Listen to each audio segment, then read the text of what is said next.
Perkenalkan, saya Susi Lestari Ningsih, CGP Angkatan 11 dari UPTD SMP Negeri 4 Kecamatan Gubuk. Kali ini saya akan melakukan observasi akademik coaching bersama dengan teman saya. Perkenalkan, nama Henry, bidang studi pendidikan agama Islam. Kali ini saya akan menjelaskan tentang supervisi akademik yang dilakukan dalam 3 tahapan. Yang pertama yaitu praobservasi, yang kedua observasi, dan yang ketiga melakukan pasca observasi dengan teknik coaching gitu Pak. Nah, yang mana tujuan praobservasi ini yaitu untuk mengetahui, mengamati kegiatan pembelajaran di dalam kelas.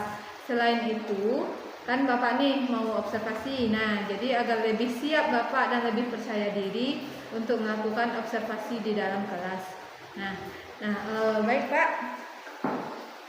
kita mulai ya Pak ya. Ya. Assalamualaikum Pak Hen, apa kabarnya? Baik Bu, alhamdulillah baik. Sehat Pak? Sehat, alhamdulillah sehat. Nah, saya ada sedikit yang ingin saya tanyakan kepada Bapak tentang observasi dalam pembelajaran yang akan Bapak lakukan setelah ini. Nah, benar Bapak akan melakukan observasi? Benar Bu. Rencananya itu di kelas berapa Pak? Rencananya observasi akan saya laksanakan itu di kelas 7. Di kelas 7. Nah, terus untuk observasi kali ini tujuan pembelajarannya apa rencananya yang akan Bapak lakukan? Yang tujuan pembelajarannya yakninya itu sholat dan zikir ya. Sholat dan zikir ini tujuan pembelajarannya yang saya ambil ini adalah yang pertama sekali itu pengertian dari sholat itu sendiri, pengertian dari sholat. Yang kedua tujuan pembelajarannya adalah anak mengetahui dari dalil tentang sholat. Nah, terus bisa anak ini menerapkan dalam hidup dan kehidupannya sehari-hari. Terus selanjutnya dari tujuan pembelajaran ini bagaimana nanti anak bisa dapat bagaimana manfaatnya dalam mempelajari tentang sholat ini, apa manfaat yang bisa atau yang dapat diambil dari materi ini. Betul Pak ya. Jadi anak bisa mengerti pengertiannya tentang dalilnya dan tentang manfaat yang akan diterapkan. Nah, tujuannya untuk kehidupan mereka masing-masing nanti Pak ya. Terus metode yang rencananya yang akan Bapak terapkan? Metode yang dipakai rencananya adalah dalam proses pembelajaran ini adalah metode karsot. Artinya anak memakai metode adalah dengan cara menyusun kartu-kartu. Jadi kartu-kartu ini akan dipersiapkan nanti kartu ini dibagikan kepada anak. Terus anak mencari menyusun. Misalnya dalam kartu ini anak dibikin dulu yang pertama sekali materinya pengertian tentang sholat. Apa itu sholat, terus apa rukun sholat. Jadi dari rukun sholat ini anak bisa menyusun kartu-kartu ini, apa itu rukun sholat, apa itu syarat sholat, apa itu sunnah sholat. Nah, ini. Baik, terus strategi atau model pembelajaran yang Bapak terapkan rencananya apa? Strategi atau model pembelajaran yang akan diterapkan dalam proses pembelajaran ini adalah model pembelajaran based learning, itu ada PBL, itu yang akan diterapkan dalam observasi. Nah, yang terakhir nih Pak, sebelum Bapak observasi, kapan rencananya akan dilaksanakan? Rencananya dilaksanakan observasi ini adalah itu dari Kamis di jam pembelajaran jam pertama dan kedua. Yang pertama. Baik Pak, mudah-mudahan setelah kita melakukan kegiatan praobservasi ini, Bapak memiliki bayang-bayangan atau rancangan-rancangan apa yang akan dilakukan pada saat observasi nanti. Mungkin untuk kali ini segitu saja dulu pertanyaan dari saya. Kita nanti akan masuk kepada kegiatan observasi. Nah, berarti saya sudahi dulu dengan Assalamualaikum warahmatullahi wabarakatuh. Waalaikumsalam warahmatullahi wabarakatuh.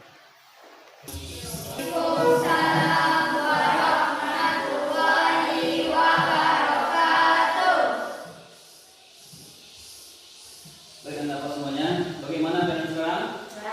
Alhamdulillah, luar biasa, Allahu Akbar. Ya, kembali mari kita bertemu lagi kepada materi kita pelajaran pendidikan agama Islam PAI. Ya, baik teman-teman, sebelum kita belajar itu anak Pak, tolong kursinya ya, jabatkan dulu ya, rapi dulu.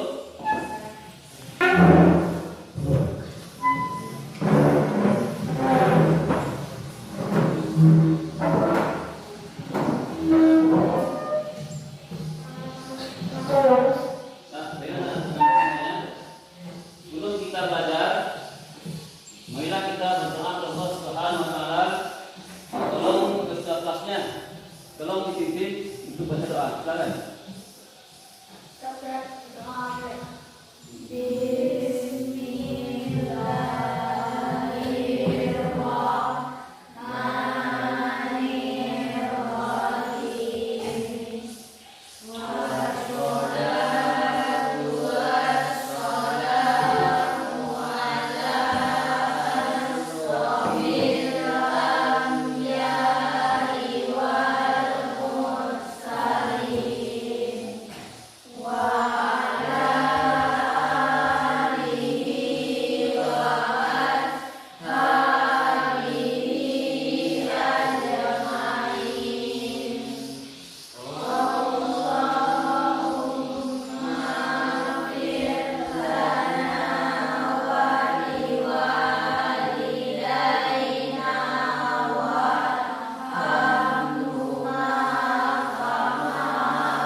Seperti biasa, Bapak akan absen dulu kamu ya. Tolong ditunjuk tangannya kalau Bapak absen. Aira Regina. Ya. Watan Masison. Gimana anak Pak semuanya? Hadir semuanya nak? Hadir ya. Ya. Baiklah teman-teman semuanya. Langsung saja kita masuk materi kita hari ini adalah tentang sholat dan zikir. Ya, materi kita adalah tentang hakikat sholat dan zikir.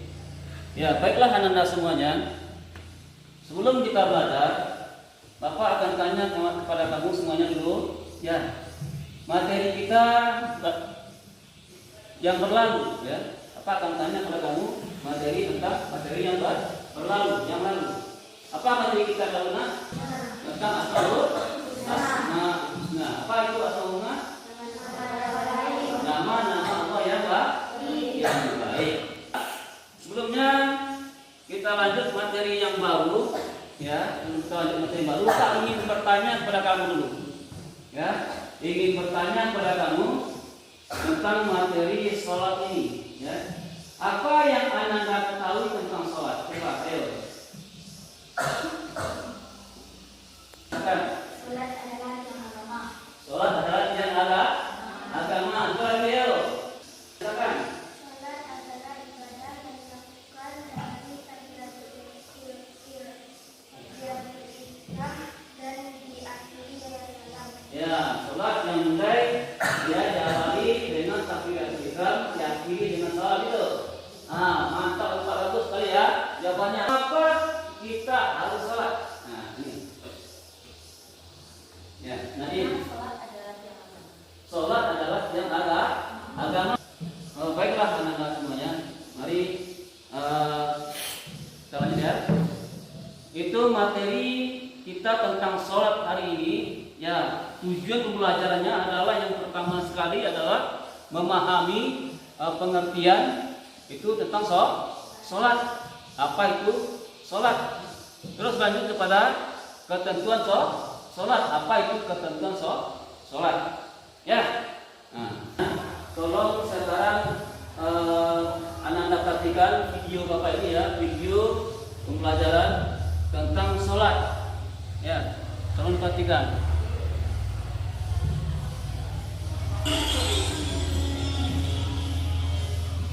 Allahu Akbar, Allahu Akbar. adzan. Salat dulu yuk. Oke, ayo. Allahu Akbar. Allahu Akbar. Allahu Akbar. Bismillahirrahmanirrahim. Alhamdulillahi rabbil alamin. Ar-Rahmanir Rahim. Maliki yaumiddin. Iyyaka na'budu wa iyyaka nasta'in. Habis ini makan di mana ya? Wah, parah dia. Orang sholat diajak bicara. Cek, sok usul, gak mau jawab. Rasanya. Aduh. Kalian tahu, sholat itu gak boleh bicara. Habis ini mencari duit ya. Dan ketinggalan. Males. Udah. Dasar pelit. Allahu Akbar. Aduh. Allahu Akbar. Assalamualaikum warahmatullahi. Subhanallah. Sholat itu menghadap Allah. Jangan sekali ikut-ikutan. Sudah, tidak usah menyalahkan. Iya, orang yang lalai dalam sholat, entah itu menyembelihkan atau membuat candaan, bisa diancam dengan narkoba.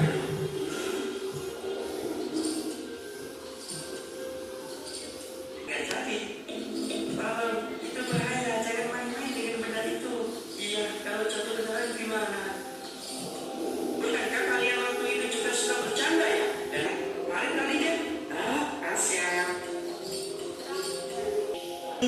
Aku juga, maafkan aku ya Allah.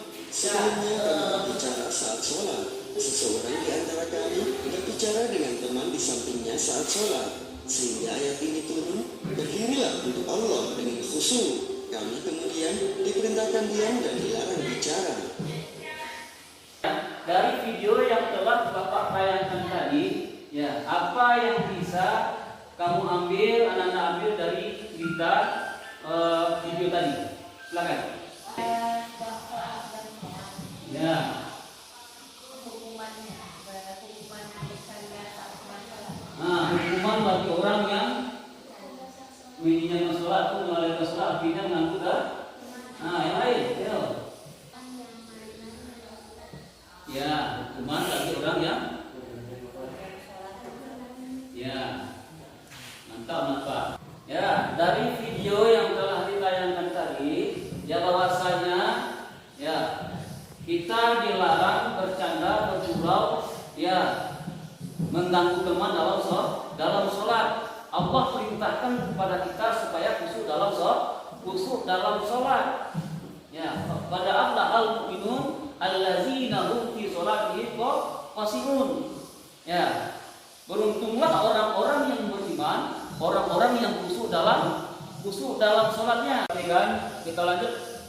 Ya, materi kita itu sholat dan zikir. Yaitu sholat dan zikir. Yang pertama sekali materi kita adalah sholat. Ya. Apa itu sholat tadi nak? Sholat adalah merupakan tiang agama. Sholat merupakan tiang agama. Ya. Sholat yang wajib dilakukan oleh umat Islam. Ya, sebagai yang Anda sampaikan tadi, ya, bahwa sholat adalah merupakan rangkaian, ya, ucapan gerakan yang dimulai dari takbiratul ihram yang diakhiri dengan salam. Ya, menjalankan sholat wajib hukumnya bagi kita umat Islam. Ya, yang tidak boleh ditinggalkan. Ya, dalam keadaan apapun, dimanapun kita berada, tidak boleh kita tinggalkan. Ya, karena sholat merupakan yang agama. As-sholatu imanul din. Sholat merupakan yang agama. Ya, kalau kita tinggalkan sholat berarti kita meruntuh agama. Ya, Nanda. Jadi materi kita itu adalah ketentuannya adalah syarat wajib. Syarat wajibnya apa tadi? Adalah beragama Islam. Ya, yang kedua balik, yang ketiga berakal. Dan sholat ini juga ada syarat sahnya. Ya, ada juga syarat sahnya. Yang pertama sekali adalah suci dari hadas dan najis. Yang kedua menutup aurat. Yang ketiga menghadap yang ketiga menghadap kiblat. Baiklah Ananda, sekarang Bapak akan bagi kamu per kelompok. Selanjutnya akan bagi per 3 kelompok. 3 kelompok nanti Bapak akan memberikan kartu ini. Ya, kartu ini adalah namanya menyusun kartu kartu, ya. Menyusun kartu. Kartu ini nanti kamu susun, ya, pada kertas karton yang telah Bapak sediakan ini. Ya, kamu susun. Yang pertama sekali yang kamu lakukan adalah membuat nama kelompok. Apa nama kelompoknya? Yang pertama tadi Abu Bakar, yang kedua Umar bin Khattab, yang ketiga Utsman bin Affan. Lalu kamu susun kartu ini. Oke? Bapak bagikan kartunya ya. Ya.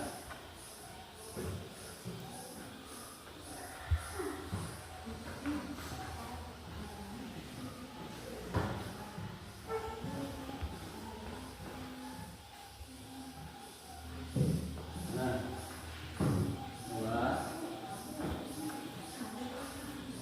yang 3, kamu susunnya.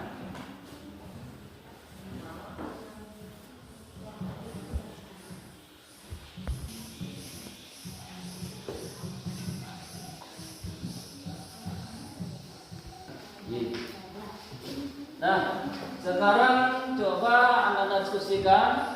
Yang pertama sekali tentu kamu bikin nama kelompoknya dulu, bagian paling atas.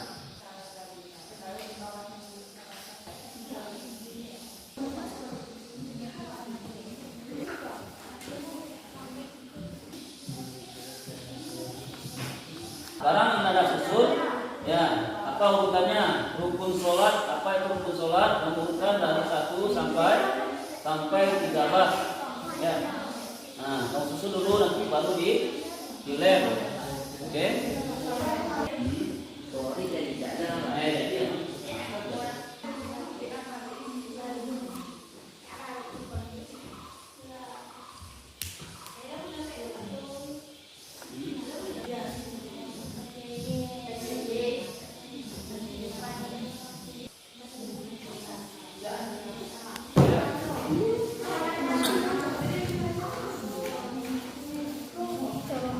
Karena ya, kalau diskusinya sudah selesai, kita lanjutkan masing-masing kelompok mempresentasikan hasil kerja kelompoknya di depan.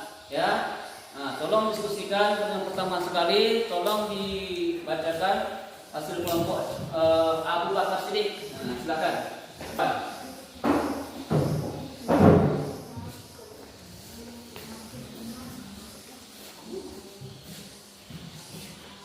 Assalamualaikum warahmatullahi wabarakatuh.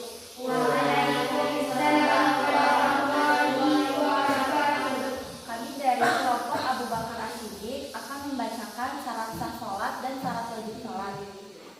Syarat sah sholat ialah 1. Suci dari hadas dan najis. Baik pada badan, pakaian, dan tempat sholat harus suci dari hadas dan najis. Jika terdapat najis, maka harus dibersihkan terlebih dahulu. Alat yang ditentukan dalam sholat yaitu Ka'bah di Makkah.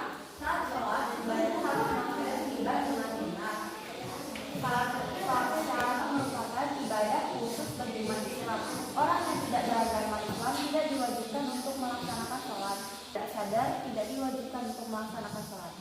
Sekianlah presentasi dari kelompok kami. Kalau ada yang salah dan janggal, saya mohon maaf. Assalamualaikum warahmatullahi wabarakatuh. Waalaikumsalam warahmatullahi wabarakatuh. Kita lanjut kepada kelompok 2. Ya, kelompok Umar bin Khattab, kelompok Umar bin Khattab. Warahmatullahi wabarakatuh. Waalaikumsalam warahmatullahi wabarakatuh. Kami dari kelompok Umar bin Khattab akan membacakan tata cara pelaksanaan sholat. 1. Niat. Memulai sholat dengan niat yang ikhlas dalam hati. 2. Berdiri bagi yang mampu. Melaksanakan sholat dengan berdiri bagi mereka yang mampu. 12. Salam. Mengucapkan salam untuk menghadiri sholat. Baiklah, hanya itu yang dapat saya sampaikan. Assalamualaikum warahmatullahi wabarakatuh. Warahmatullahi wabarakatuh. Nah, baik, selanjutnya kepada kelompok Usman bin Affan. Ya, silakan. Assalamualaikum warahmatullahi wabarakatuh.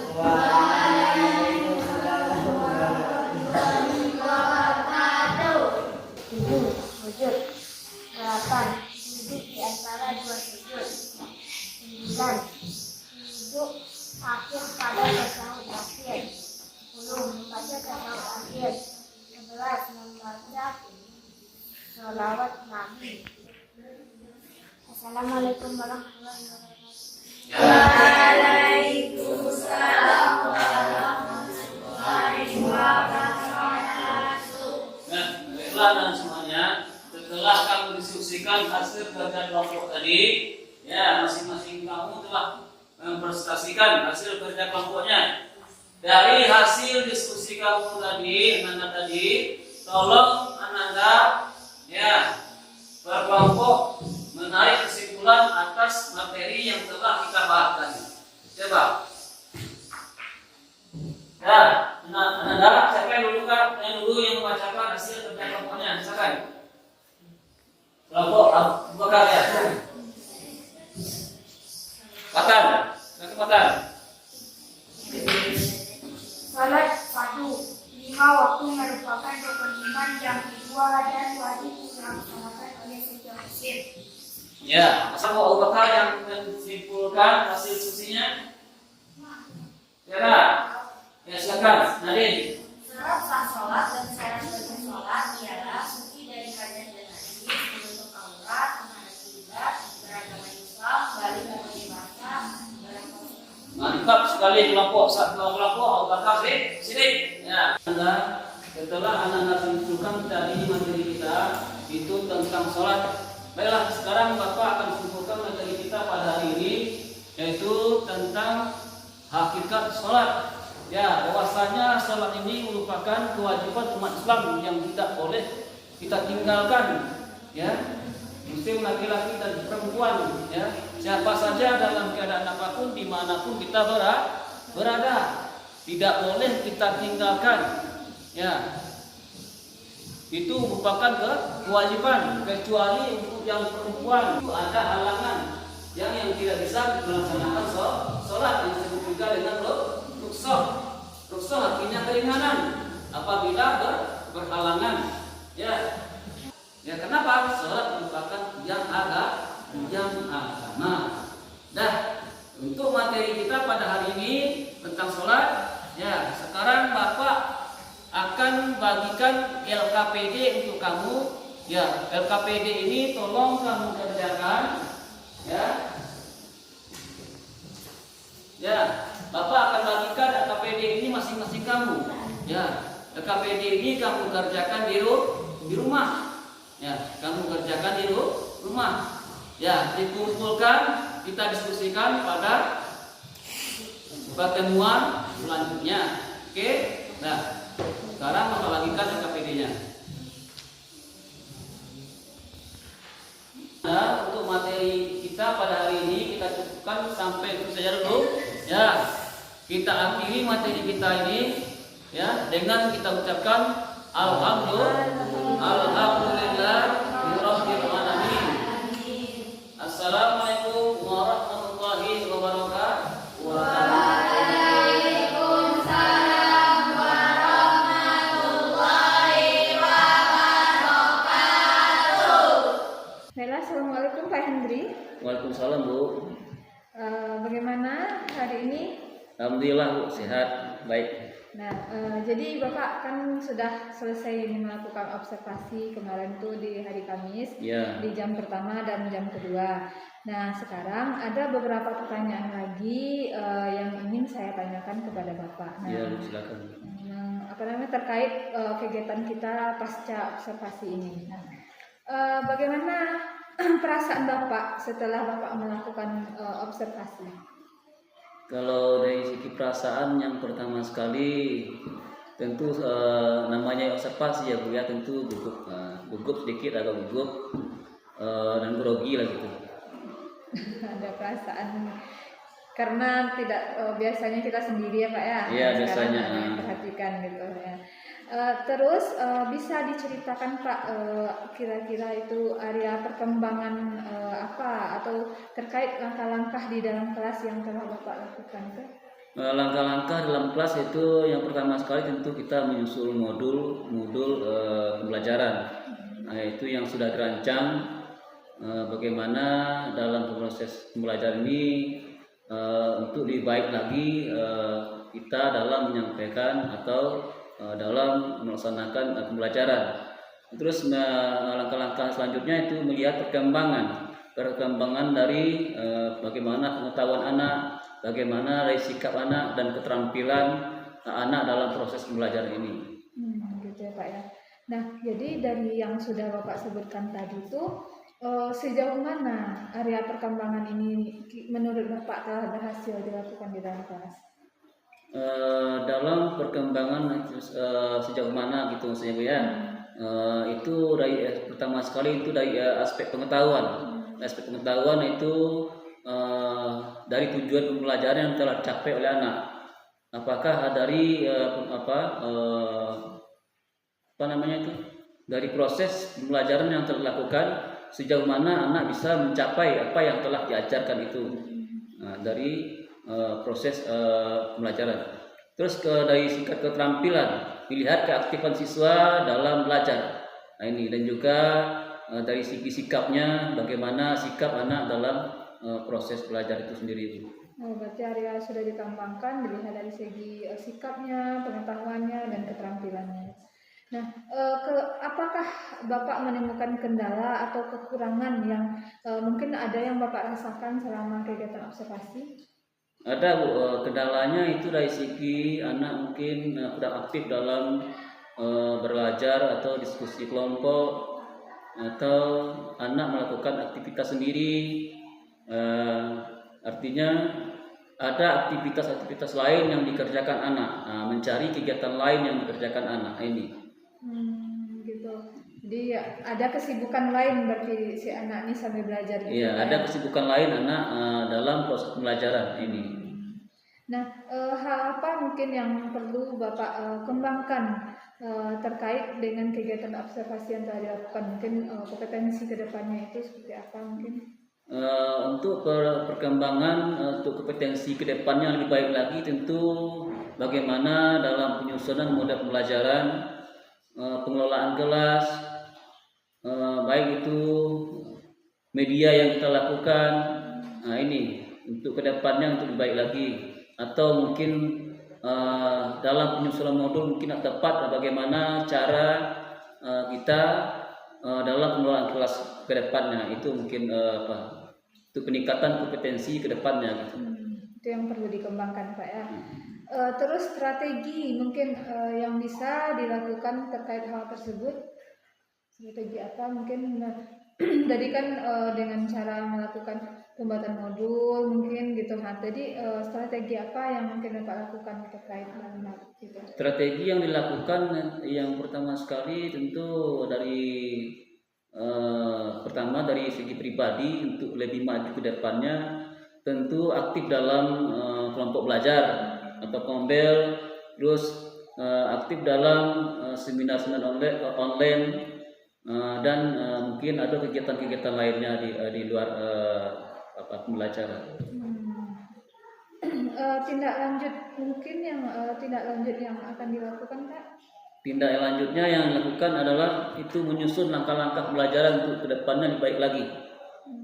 Nah itu tindak lanjutnya, bagaimana nanti siswa lebih aktif lagi dalam kegiatan pembelajaran, bagaimana kita menyusun pembelajaran, medianya, langkah-langkahnya, apa yang kita lakukan sintak-sintak dalam proses pembelajaran itu sendiri. Mungkin dalam proses pembelajaran mungkin ada yang terlupakan, itu maksudnya mungkin ada bagaimana kita menarik atau pertanyaan-pertanyaan yang bisa merangsang siswa untuk lebih aktif lagi untuk belajar.